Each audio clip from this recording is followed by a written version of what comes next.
Olá, meus amigos, sejam todos bem-vindos ao nosso programa Inspiração Divina, Tesouros Espirituais de nossa Igreja Católica. Aqui nós estamos conhecendo os tesouros, os textos escritos pelos nossos santos padres lá no início do cristianismo.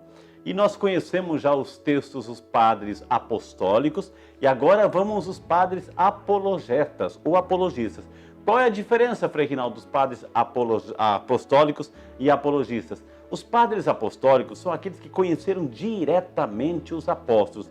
Os padres apologistas que conheceram os padres apostólicos. Então hoje nós vamos conhecer um pouquinho dos textos de Santo Irineu.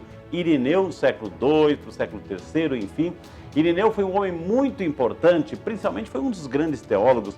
E lá ele combateu algumas heresias. As heresias dos gnósticos, que negavam o Deus do Antigo Testamento, diziam que existe um Deus do Antigo Testamento, um Deus do Novo Testamento, e constatando esta realidade do mundo, o mundo que Deus criou é bom, mas esse mundo que nós estamos aqui é mau, então não foi Deus que criou. Então houve uma confusão muito grande, tanto é verdade que Santo Irineu nos deu assim as primeiras bases, os primeiros fundamentos do credo, quando a gente reza assim: creio em Deus Pai, Criador do céu e da terra, para dizer que tudo que está criado, não existe dois deuses, tudo foi criado por um só Deus.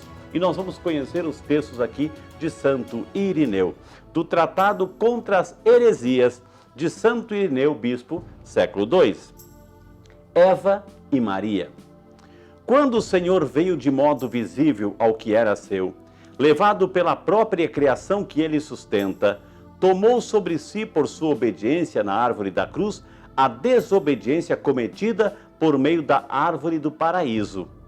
A sedução de que foi vítima miseravelmente a Virgem Eva, destinada ao primeiro homem, foi desfeita pela boa nova da verdade, maravilhosamente anunciada pelo anjo à Virgem Maria, já desposada com o homem.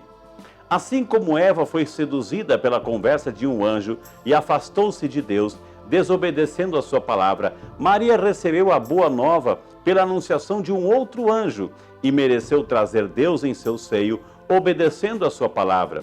Uma deixou-se seduzir de modo a desobedecer a Deus, a outra deixou-se persuadir a obedecer-lhe.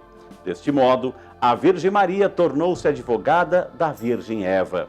Por conseguinte, recapitulando em si todas as coisas, o Senhor declarou guerra contra o nosso inimigo.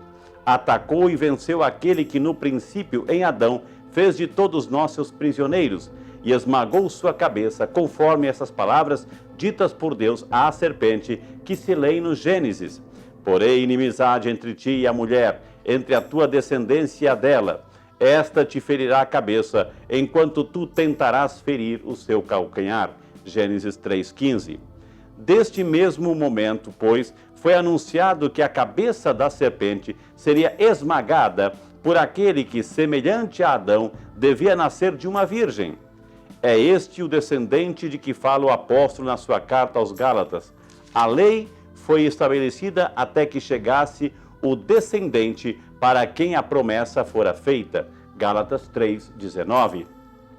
Na mesma carta, o apóstolo se exprime ainda com mais clareza ao dizer: quando chegou a plenitude dos tempos, Deus enviou o seu filho, nascido de uma mulher. Gálatas 4,4.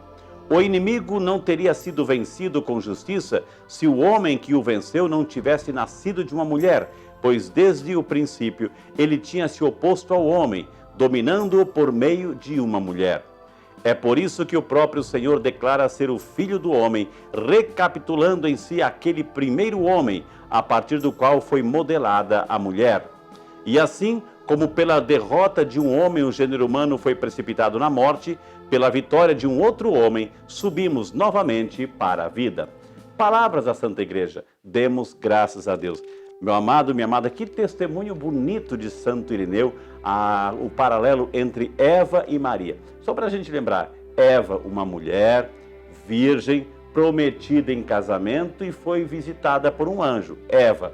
Mas, e olha só que o que acontece quando esse anjo, que é o Satanás, que é Lúcifer, visitou Eva, Eva foi seduzida e desobedeceu.